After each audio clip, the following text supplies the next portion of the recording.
नमस्कार दोस्तों, आप देख रहे हैं चैनल यूपीएससी पथिक। और आज हम जो वैदिक कल्चर पढ़ रहे थे उसके पार्ट 4 पर आ गए हैं। लेटर वैदिक पीरियड की हम बात करेंगे, जिसकी शुरुआत 1000 बीसी से 600 बीसी में हुई थी। ठीक है। तो जब हम लेटर वैदिक पीरियड की बात करते हैं तो सबसे पहले क्या बात करनी चाहिए हमको कि उसका जोग्राफिकल एरिया क्या था। तो जब हम जोग्राफिकल एरिया की बात करेंगे तो अब आपको क्या समझ में आएगा कि जो अर्ली वैदिक पीरियड था उसमें जो लोग रह रहे होंगे उनका जो एरिया होगा, जहाँ तक वो मतलब कि जिस एक्सटेंट तक वो फैले हुए होंगे वो लिमिटेड होगा। अब जैसे जैसे समय बीतता जाएगा वो क्या होते जाएंगे, उनका जो एरिया जहाँ पे वो रहेंगे वो वास्ट होता जाएगा। ठीक है, सिंपल सी बात है। तो लेटर वैदिक पीरियड में जो आर्यंस थे वो सेटल हो जाएंगे। उनका जो सेटलमेंट होगा वो कवर करेगा virtually whole of the northern India. जबकि उससे पहले हम क्या देख रहे थे कि वो लोग कहाँ रह रहे थे, वो लोग इंडस रिवर के आसपास वाले क्षेत्र में रह रहे थे, लेकिन वो पूरे नदर्न इंडिया में फैल चुके हैं। अब उनका जो मेन सेंटर है वो कहाँ शिफ्ट हो गया, गंगा। पहले वो सरस्वती नदी के पास थे, सिंधु नदी के पास थे, अब वो कहाँ गए हैं, वो आ गए हैं गंगा। ठीक है।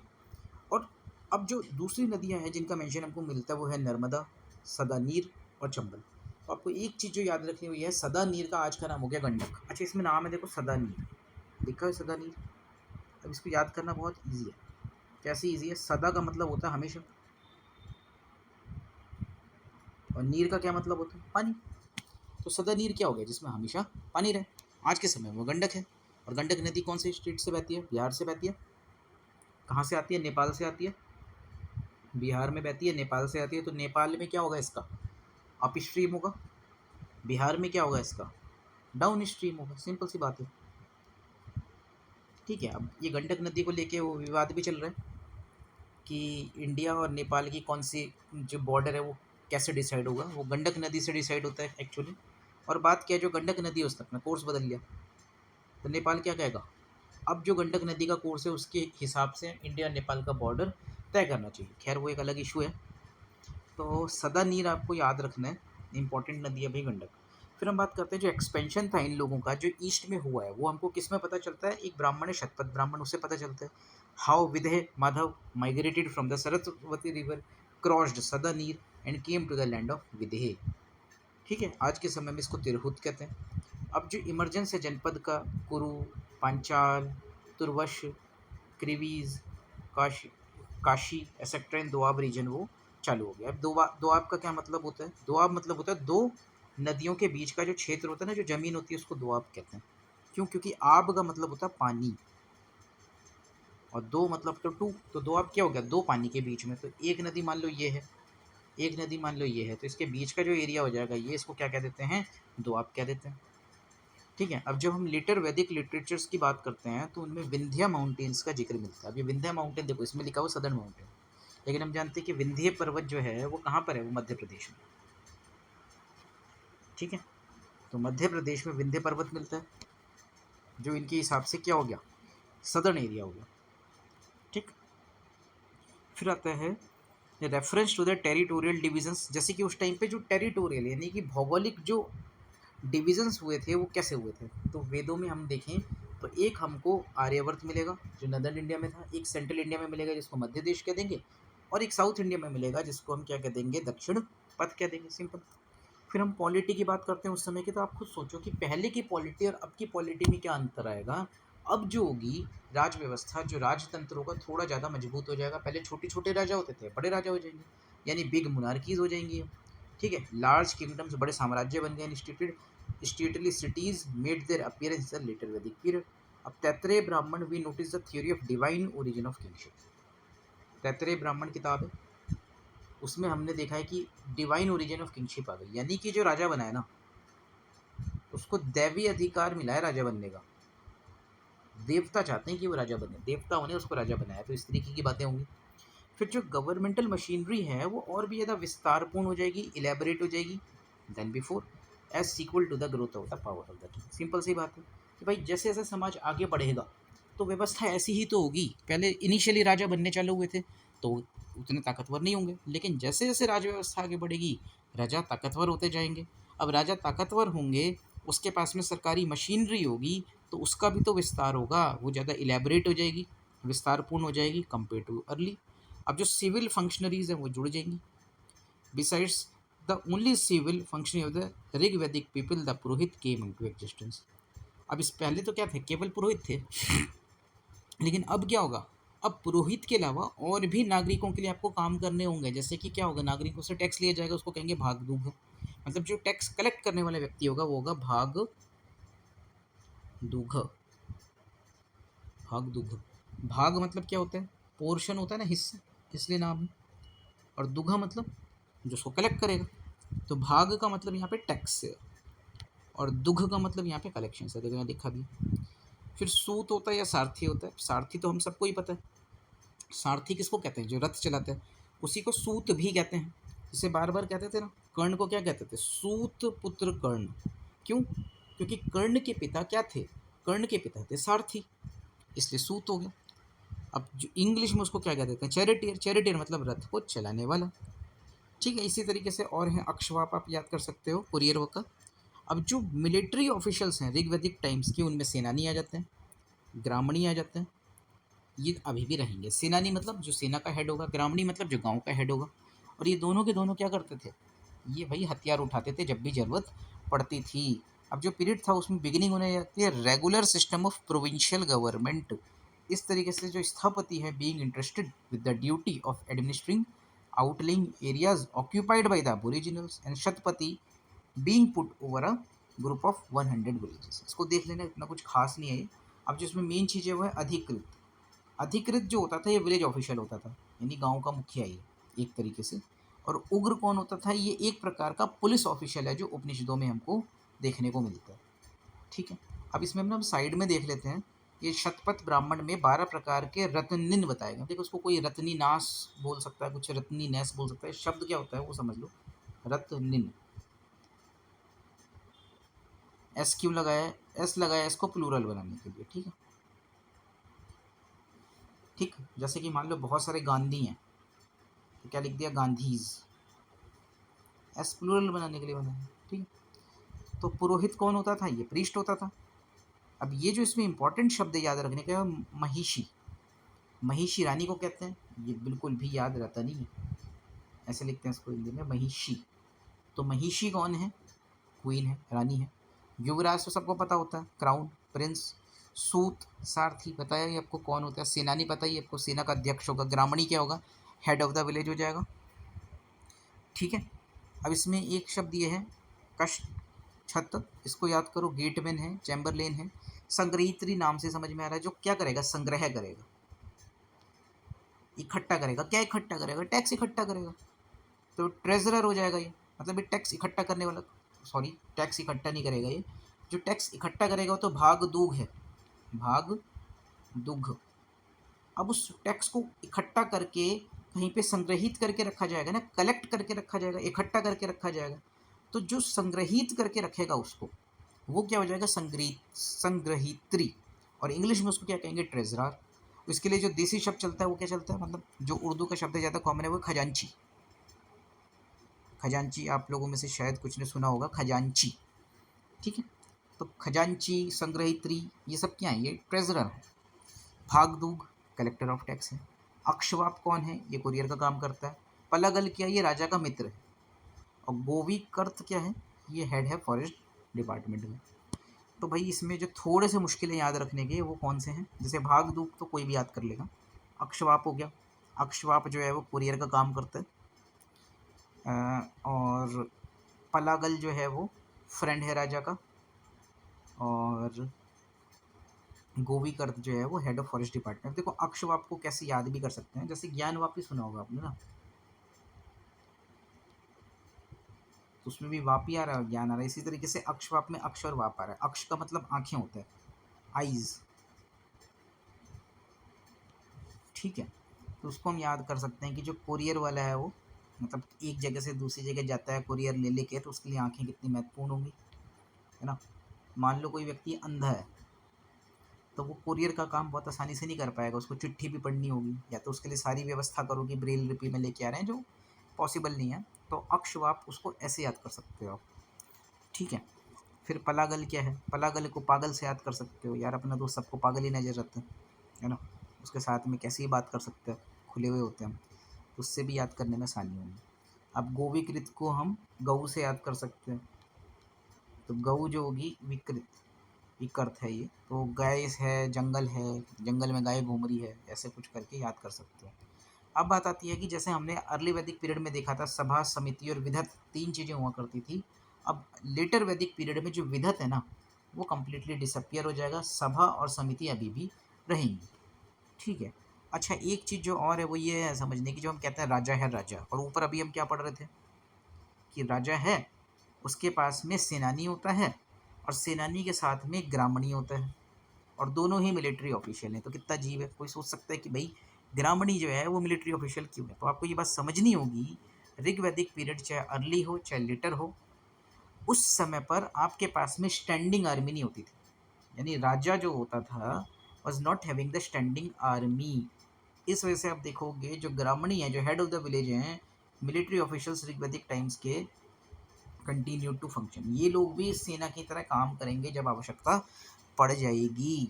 जब भी राजा को जरूरत पड़ेगी, गांव के लोग भी सेना में भर्ती हो जाएंगे। स्टैंडिंग आर्मी है ही नहीं कि बैठी सेना खाली सैलरी खा रही है। जब जरूरत पड़ेगी तो भाई कुछ लोगों को बुलाएंगे, पैसे देंगे, काम करवा लेंगे। ठीक है। तो स्टैंडिंग आर्मी का जो कॉन्सेप्ट है हमको हरियंक डायनेस्टी में देखने को मिलता है। हरियंक डायनेस्टी के फाउंडर कौन है? बिंबिसार। और बिंबिसार का लड़का कौन है? अजातशत्रु। तो ये जो दो लोग हैं, बिंबिसार और अजातशत्रु, इनके समय पर हम देखेंगे क्या चीज़, क्या देखेंगे? स्टैंडिंग आर्मी का कॉन्सेप्ट। ठीक है। अब इस समय पे जुडिशरी भी विकसित होएगी। किंग एक ग्रेट रोल प्ले करेगा क्रिमिनल लॉज में, जैसे कि वो क्या करेगा, अब कुछ कुछ चीज़ें जिनको अपराध बना देगा वो, जैसे होमिसाइड। होमिसाइड मतलब अपने परिवार वालों की हत्या करना। एम्ब्रियो मतलब भ्रूण हत्या। अब देखोगे भी जो पारंपरिक परिवार होते हैं उसमें भ्रूण हत्या को अच्छा नहीं माना जाता।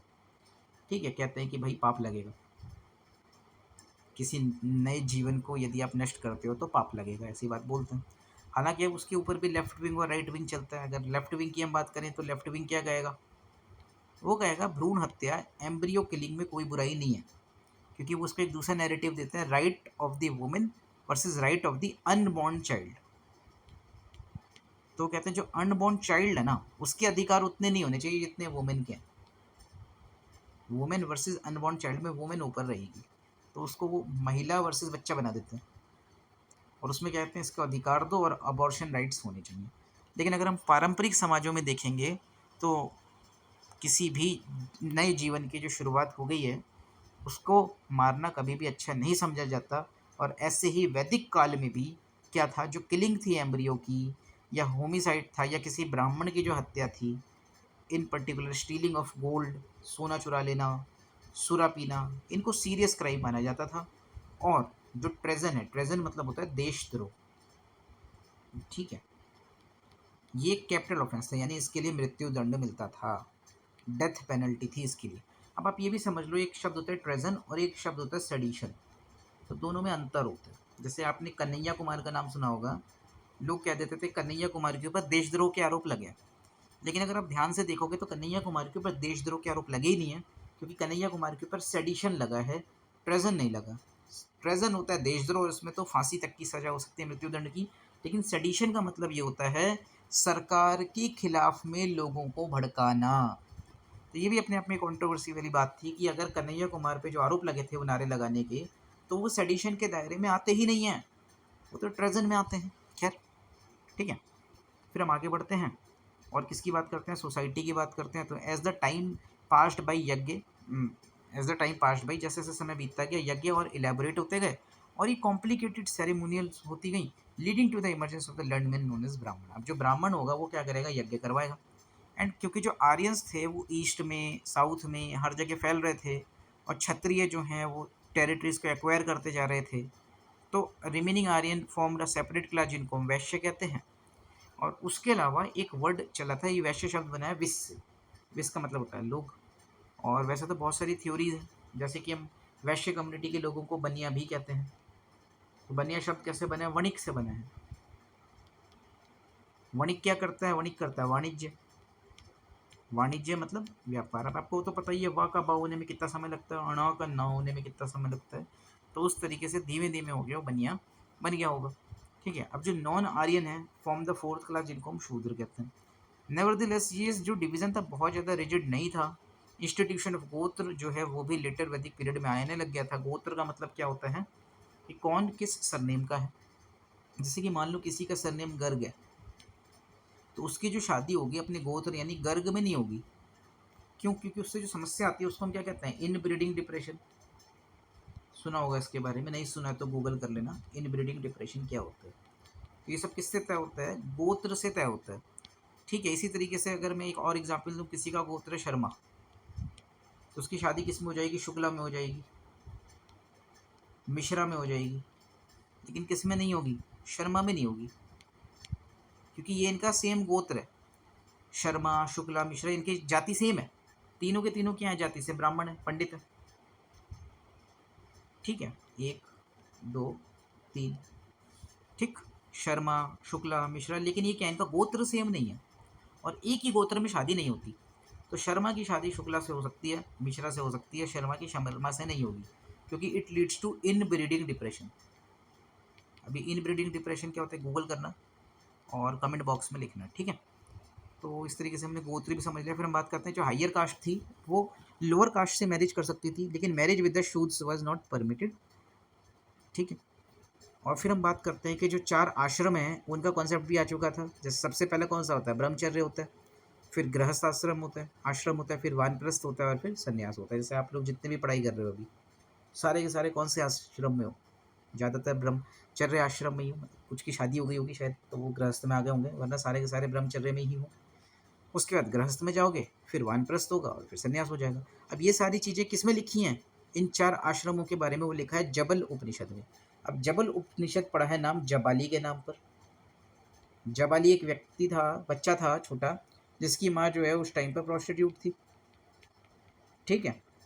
और इसकी बहुत इच्छा थी ज्ञान की प्राप्ति करने की, और ये जो उस समय के जो ये जो ऋषि वर्ग होता था, जो ब्राह्मण वर्ग होता था, उनसे बहुत प्रभावित रहता था, उनके आसपास घूमता था, और उन लोगों को भी जबाली जो है वो लगा कि काफ़ी तेज लड़का है, तो उसको ज्ञान दिया गया है। तो वही आपको जबल उपनिषद में देखने को मिलेगा। और मैंने आपको पहले बताया था उपनिषद में क्या होता है, गुरु और शिष्य के बीच में बेसिकली संवाद होता है। इसमें कई सारे शिष्य होंगे, गुरु होगा, गुरु शिक्षा देगा, शिष्य सवाल पूछेंगे। तो आज का जो पॉडकास्ट होता है वैसा ही हो गया ये एक तरीके से, जिसमें क्या कहते हैं क्वेश्चन आंसर की फॉर्म में जो ज्ञान की प्राप्ति होती है गुरु से करी जाती है। तो जबल उपनिषद बहुत महत्वपूर्ण हो जाता है कि अगर कोई व्यक्ति बहुत तेज है तो उसका क्या बैकग्राउंड है वो मैटर नहीं करता था उस समय। इसी वजह से जबाली जैसा व्यक्ति जो है, जैसा बालक जो है, ठीक है, उसके नाम पे एक उपनिषद का नाम पड़ गया जबल उपनिषद, और उसमें ही हमारे वैदिक हिंदू धर्म के सबसे महत्वपूर्ण 4 आश्रमों का भी जिक्र देखने को मिलता है। अब जो आश्रम थे ये जो होते थे, इनमें 4 पुरुषार्थ की बात होती है, धर्म, अर्थ, काम, मोक्ष। अब पुरुषार्थ की जब हम बात करते हैं तो पुरुषार्थ का अर्थ सिर्फ पुरुषों के लिए नहीं है। पुरुष का मीनिंग मेल होता है, ये आज का कंटेक्स्ट है, क्योंकि चीज़ों के अर्थ बदलते रहते हैं। उस समय पर वैदिक काल में पुरुष का अर्थ सिर्फ मेल्स के लिए नहीं होता था, ये बात भी आपको मालूम होनी चाहिए। तो धर्म, अर्थ, काम, मोक्ष जब हम बात करते हैं तो धर्म का मतलब होता है एजुकेशन, सारी जो शिक्षा मिलनी चाहिए एक व्यक्ति को अपने जीवन में अच्छा करने के लिए। अर्थ का मतलब होता है कि वो कुछ धन कमाने लग जाए। उसके बाद में क्या होगा, काम है तो उसमें उसका विवाह कर दिया जाएगा, और अंत में उसको मोक्ष की प्राप्ति हो जाए, ताकि वो इस जीवन मरण के चक्र से बाहर निकल जाए। तो जो स्टेटस था वुमेन का वो डिक्लाइन होने लग गया था। देखो ये सब चीज़ें सही हैं, लेकिन जबल उपनिषद बिल्कुल याद रखना। और इसमें क्या, हाँ, हम बात करते हैं कि स्टेटस वुमेन का डिक्लाइन करने लग गया था। ऐतरेय ब्राह्मण जो है उसमें आता है कि जो डॉटर थी उसके होने पे उतनी खुशी नहीं होती थी जितनी लड़के के होने पे होती थी। उसके पीछे के कारण क्या है, उसके पीछे कारण ये है कि अब देखो ना, इस टाइम पे मुनार्की स्ट्रांग हो गई है, तो अब राजा को क्या अच्छा लगेगा, घर में क्या हो, बेटा हुए तभी तो राजा बनेगा। फिर मैत्रायणी संहिता है, 3 इवल्स बताए गए हैं, लड़की, वुमेन और डाइस, यानी शराब पीना, जुआ खेलना और लड़की के चक्कर में पड़ जाना। ये बात तो आज भी कही जाती है कि अगर कोई व्यक्ति पढ़ाई लिखाई छोड़ के कोई लड़का गलत कामों में लग जाएगा, लड़कियों के पीछे भागता रहेगा, तो उसका जीवन जो है वो खराबी हो जाएगा। इसमें लड़की जिम्मेदार नहीं है, इसमें जिम्मेदार वो व्यक्ति ही है, वो लड़का ही है जो इस तरीके से भाग रहा है पीछे। ठीक है। तो 3 बुराई बताई गई थी। फिर हम बात करते हैं, 2 मोनोगैमी ही ज़्यादा अच्छी मानी जा रही थी, लेकिन पॉलीगैमी भी चालू हो गई थी। ऐसा नहीं था कि बहु पत्नी विवाह नहीं होते थे, यानी कि एक व्यक्ति जो था उसकी एक से ज़्यादा पत्नियां भी होती थी। अब जो वुमेन्स थी वो पॉलिटिकल असेंबलीज़ में कुछ खास पार्टिसिपेट नहीं करती थी, लेकिन उसके बावजूद भी हमें ये देखने को मिलता है कि उस समय याज्ञवल्क्य और गार्गी संवाद हुआ है, जिसमें गार्गी ने याज्ञवल्क्य से अच्छे खासे सवाल पूछे हैं। और ये वो समय है जब यूरोपियन कंट्रीज़ में क्या कहते हैं, महिलाओं को पढ़ना अलाउड नहीं था। और यहाँ पे क्या कहते हैं, गार्गी जैसी विदुषी हमको देखने को मिल रही है। इससे हमें पता चलता है कि जो फीमेल्स थी वो भी हायर एजुकेशन पा रही थी। ठीक है, अब हम बात करते हैं टाइप्स ऑफ हिंदू मैरिजेस की। तो उसकी जब हम बात करेंगे तो जो विवाह होते हैं, एक ब्रह्म विवाह होता है, दैव विवाह होता है। इनको हल्का से एक आइडिया ले लो आप, बहुत एज सच इनको ऐसा नहीं है कि बिल्कुल परेशानी होगा याद करने के लिए। तो जब हम ब्रह्म विवाह की बात करते हैं तो ब्रह्म विवाह जो होता है, girl giving the girl to a man with dowry. Generally जो आजकल की शादियाँ होती हैं जिसमें दहेज चलता है उसको हम क्या कहेंगे, ब्रह्म विवाह। फिर होता है दैव विवाह। अब दैव विवाह क्या होता है, giving the girl to the priest himself in lieu of his fees. ठीक है, अर्श विवाह क्या है, अर्श विवाह को अगर हम देखें तो ये बिल्कुल वैसा ही विवाह है जैसे कि हम इसको मतलब एक सिविली बनाने की कोशिश कर सकते हैं जो इस्लामिक मैरिज होती है उससे।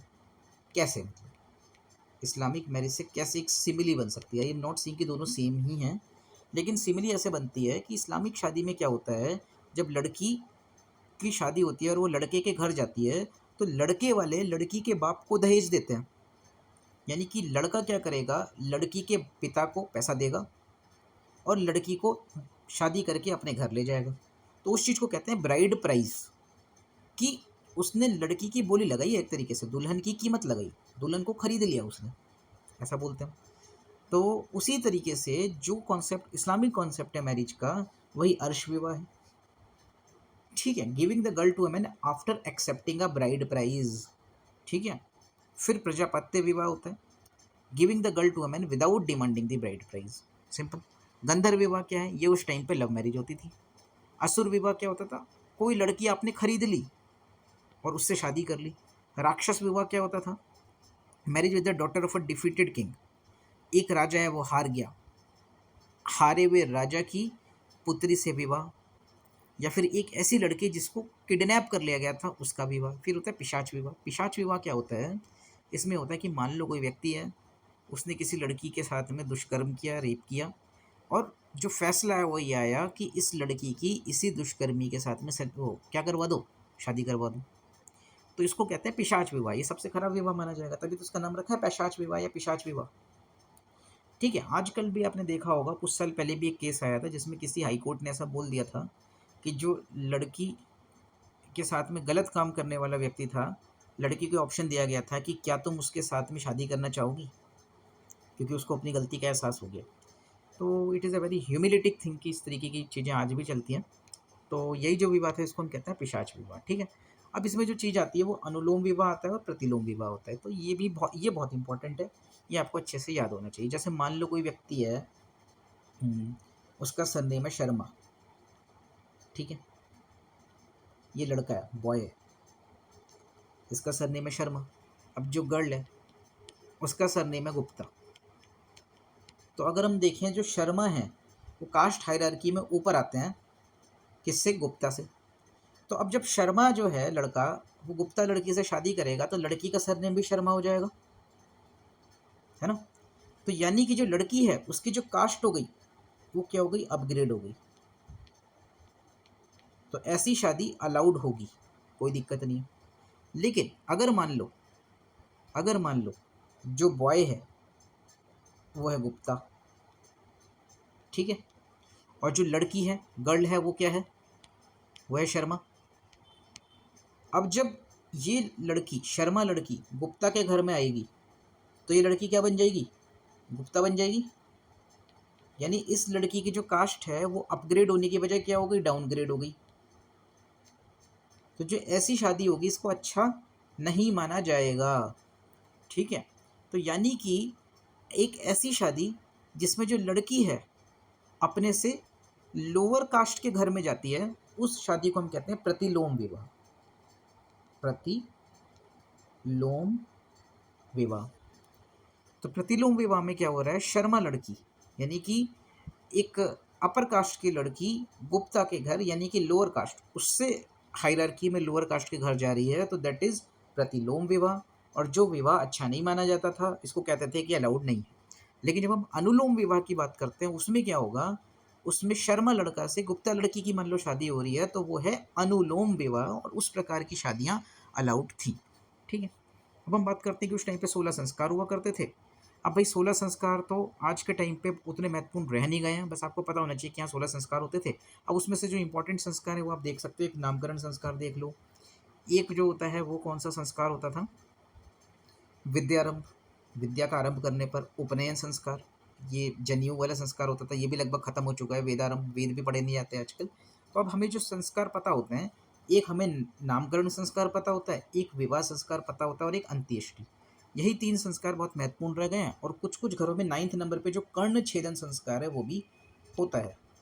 कर्ण छेदन संस्कार, कर्ण छेदन संस्कार कहाँ होता है, एक कम्युनिटी होती है अग्रवाल कम्युनिटी, उसमें जो लड़के होते हैं उनका भी कर्ण छेदन किया जाता है, यानी कि कान छिदवाए जाते हैं। और ये जो होता है ये इक्विवेलेंट टू मैरिज ही इस पर खर्चा होता है, बहुत बड़ा उत्सव मनाया जाता है इसको। तो कर्ण छेदन संस्कार पहले सबका ही होता होगा, लेकिन अब कुछ गिनी चुनी भारत में जातियों में ही यह देखने को मिलता है। ठीक है। फिर हम रिलीजन की अगर हम बात करें, तो आपको ये भी समझना होगा कि रिलीजन कैसे इवॉल्व हुई है। तो अर्ली वैदिक पीरियड के जो लोग थे वो इनिशियल लोग थे। अब क्योंकि वो इनिशियल लोग थे, तो उनको भगवान के बारे में बहुत जानकारी नहीं थी। हम कह सकते हैं कि उन्होंने अग्नि को देखा, क्या दिया, ये ईश्वर है।